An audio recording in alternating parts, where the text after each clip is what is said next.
Tengo el placer de estar comunicado con Marcelo Cetkovich, que es el jefe de los departamentos de psiquiatría de INECO y de la Fundación Fogaloro.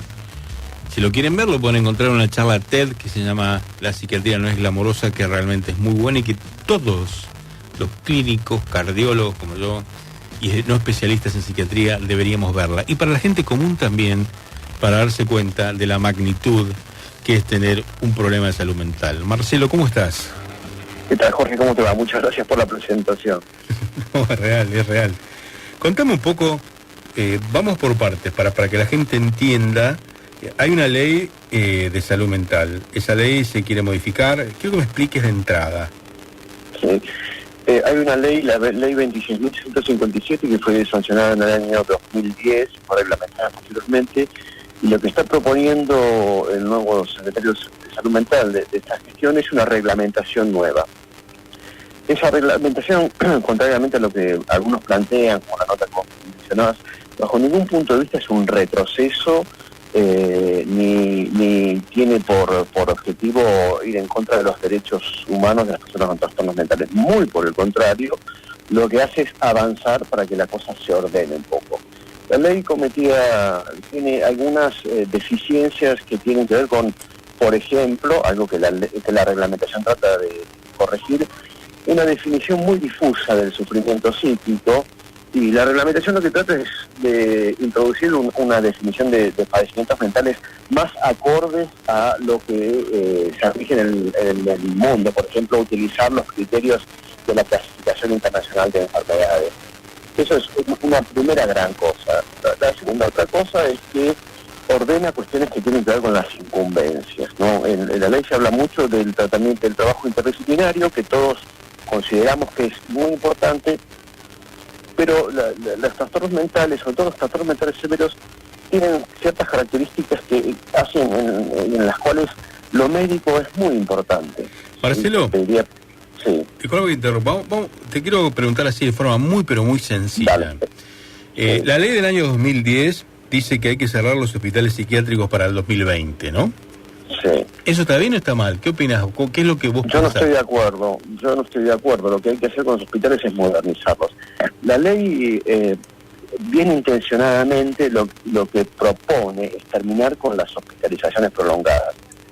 Y habla de manicomios. En realidad no existen ya los manicomios en los países. Existen hospitales especializados. Esta ley es un movimiento internacional que tiene que ver con la desmanicomialización, con esta idea que todos compartimos, que las personas con trastornos mentales severos no deben permanecer viviendo en los hospitales psiquiátricos. La ley por eso propone el cierre de los hospitales, pero nos parece una solución del tipo de muerto el perro se acabó la rabia, donde se cerraron los hospitales psiquiátricos en los países donde se hizo, en Río Negro, donde también se hizo hace ya unos cuantos años. Se generaron otros problemas que tienen que ver con la falta de disponibilidad de recursos de salud mental para personas con trastornos mentales severos. Se habla mucho de la reforma italiana, de la reforma británica, países en los cuales en la década del 70 se cerraron los hospitales, pero no se cuenta cómo las personas con trastornos mentales severos realmente quedaron en muchos casos libradas a su suerte. Marcelo, cerramos, ponele que se cierran los manicomios, es una palabra heavy para decirla, ¿no? Se cierran, ¿no? Sí. Yo llevo un paciente psiquiátrico a mi hospital y es un grave problema, para decirlo así más finamente, ¿no? Porque se proponen métodos terapéuticos en la comunidad y la generación de más servicios de salud mental en los hospitales generales, lo cual está muy bien, pero no siempre es suficiente. Vos sabés muy bien que las personas con trastornos mentales cuando están internadas necesitan un espacio especial. No están en la cama como un paciente cardiológico, entonces no es lo mismo. Igual los servicios de psiquiatría o de salud mental en los hospitales generales son muy importantes y son una primera zona de choque con los trastornos mentales muy importantes, pero no creemos que la solución sea cerrar los hospitales. El estado de abandono de los hospitales es una cuestión política, económica, no es una cuestión médico-sanitaria, no es que los médicos de los hospitales monovalentes deciden dejar los hospitales en ese estado. Nosotros creemos que la propuesta es modernización sin desmantelamiento, ¿no? Esa es un poco la idea con respecto a los hospitales psiquiátricos. No creemos que cerrar los hospitales solucione nada, porque la idea que campea un poco en la ley de salud mental originalmente es que es como si los trastornos mentales no existieran, como si fueran un... Claro. Insiste un poco en la idea de que los trastornos mentales son una construcción social.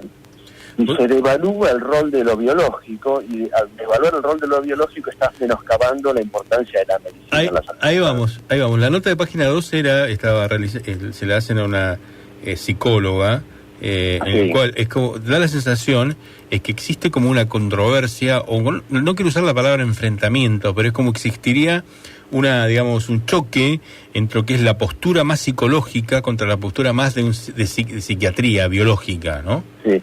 Es más que nada es una postura psicosocial, te diría.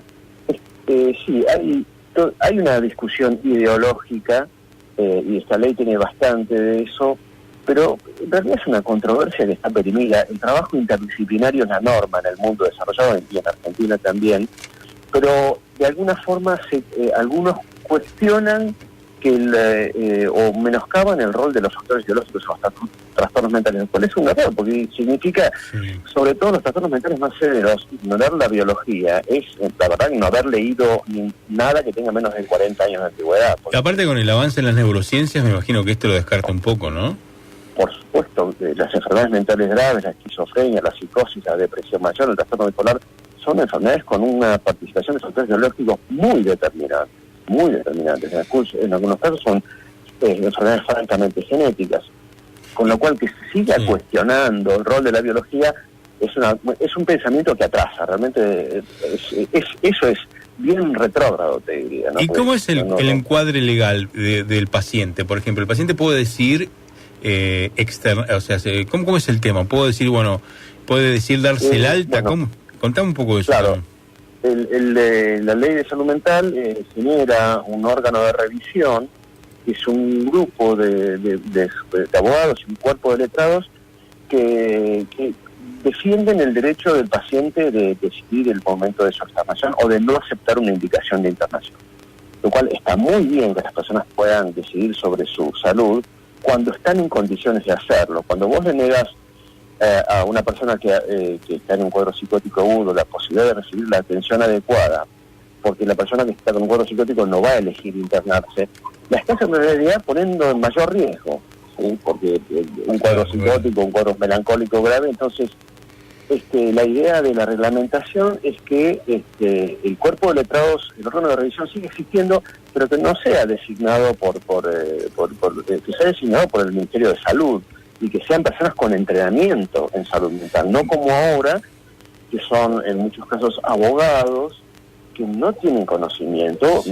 Me ha pasado personalmente una pacientes que se internaron, aceptaron internarse, y que se presenta el abogado del cuerpo de letrados y le dijeron: usted se puede ir de alta cuando quiere, el paciente puede ir en alta, irse de alta con su opinión médica, digamos. Claro. En este caso la opinión médica no es relevante, ¿sí? Es complejo, es inentendible la postura, hay que escuchar también del otro lado para ver cómo lo argumentan, ¿no? Porque lo que vos argumentan desde el punto de vista de que es cierto que en el pasado se han cometido excesos, es cierto que la psiquiatría tuvo una etapa manicomial en la cual gobernaba sobre la vida de los pacientes. Eso es cierto, pero eso es algo del pasado, es algo que no ocurre hace 40, 50 años. Hoy en día la psiquiatría ha avanzado y hacemos lo mejor que podemos para cuidar a las personas con trastornos mentales severos. El gran problema de las personas que redactaron la ley es que no tienen conocimiento sobre lo que son los trastornos mentales severos. Y la gente, esta crítica que vos leíste, ignora la existencia de trastornos mentales severos en los cuales lo médico, lo farmacológico, diría que una de las cuestiones que tiene que ver con las incumbencias, que es insoslayable que el médico tenga un rol central, es el estatus inicial del tratamiento, que es el diagnóstico diferencial. Vos sabés que... Sí, perdón, creo que te interrumpí. Me hiciste acordar dos cosas que me hacen reflejar un poco. Primero, de mi etapa de estudiante de medicina y entrar al Moyano o al Borda hace 35 años, que era heavy, porque era vos lo veías y te sentías, veías lo que era antiguamente el pabellón de las esquizofrenias catatónicas. Qué duro era esto. Y después me hiciste acordar también, siendo residente en el Churruca, que internamos un paciente que donde no lo teníamos que internar y se nos tiró por la ventana, cosas que y falleció, bueno, cosas que no me puedo sacar de la cabeza nunca más. ¿Viste esas cosas que te quedan de presidente que decís, pucha, qué error garrafal? Después de ahí pusieron rejas a una habitación para internar a aquellos pacientes. Lamentablemente hay situaciones en las cuales esto se parece mucho a una situación, para hacer una analogía, todos sabemos que el corazón se cuida haciendo vida sana, dieta sana, no engordando y todo eso, pero es como si vos dijeras, bueno, voy a partir de ahora los trastornos cardiovasculares se tratan solamente con dieta y ejercicio. Claro. Pero eso no va a impedir que vos puedas tratar efectivamente a todos los infartados que atendés cotidianamente. Es una cosa parecida. Se piensa que insistiendo en excesivamente lo social se podría evitar la instancia médica, y no hay indicadores de que nosotros podamos prescindir de internaciones agudas y de medio plazo en psiquiatría en los próximos años, porque los cuadros psiquiátricos severos van a seguir existiendo. Esto es una realidad incontrastable. Para terminar, Marcelo, que me queda muy claro, vos tenés muchos años de experiencia y la gente que tal vez nos escucha no tiene la magnitud de lo que es tener un familiar con una enfermedad mental grave. Dame un mensaje corto sobre este tema que vos lo tenés todos los días y uno lo ve y lo tiene en la familia también y sabe lo terrible que es y el sufrimiento para toda la familia. Cuando un trastorno mental irrumpe en toda la familia, altera la dinámica de la familia, tenemos que entender que los trastornos mentales, la psicosis, la depresión, son enfermedades que por encima de todas las cosas impiden la posibilidad de las personas de proyectarse como seres humanos. Y en las familias son muy disruptivas, y el sufrimiento y el estigma que sufren las personas con trastornos mentales y las familias por el padecimiento es muy grande. Entonces, la reglamentación agregaría un granito de arena para que se entienda un poquitito mejor qué son los trastornos mentales y cómo debe ser un abordaje verdaderamente moderno e interdisciplinario para manejarlos mejor y aliviar el sufrimiento de los pacientes y de su familia.